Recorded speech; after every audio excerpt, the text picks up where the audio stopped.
Hello, আমি মোনা। আজ ব্রেকফাস্টে বানাবো কালারফুল অনেক অনেক সবজিপাতি দিয়ে আর ডিম দিয়ে চাউমিন। তার জন্য আমি প্যানে সাদা তেল গরম হয়ে গেলে দুটো ডিম ফেটিয়ে দিয়ে দিলাম। এর মধ্যে না নুন আর অল্প একটু লঙ্কার গুঁড়ো দিয়ে হালকা করে ভেজে আমি তুলে রাখবো। তারপর ওই প্যানের মধ্যে আরও একটু সাদা তেল দিয়ে দেবো। আমার কাছে সবজি ছিল বাঁধাকপি, গাজর, বিনস, ক্যাপসিকাম, পেঁয়াজ কুচি সব ঝিরঝির করে কেটে রেখেছিলাম।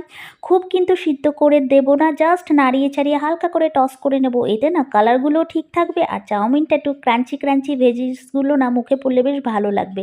আমি আগের থেকে নুডলস সিদ্ধ করে নিয়েছিলাম নুন দিয়ে, তারপর ঠান্ডা জলে ভালো করে ধুয়ে রেখে দিয়েছিলাম। ঝুরঝুরে এই নুডলসগুলো দিয়ে দিলাম। ওপর থেকে দেবো নুন, অল্প একটু গোলমরিচ গুঁড়ো, অল্প একটুখানি ভিনিগার আর আগের থেকে ভেজে রাখা ডিমগুলো দেবো, কিছুটা কাঁচা লঙ্কা কুচি দিয়ে ভালো করে নাড়িয়ে ছাড়িয়ে আমি রান্নাটা করে নেব। একদম তৈরি হয়ে গেছে দেখো কালারফুল অনেক অনেক ভেজিটেবলস দিয়ে এগ চাউমিন।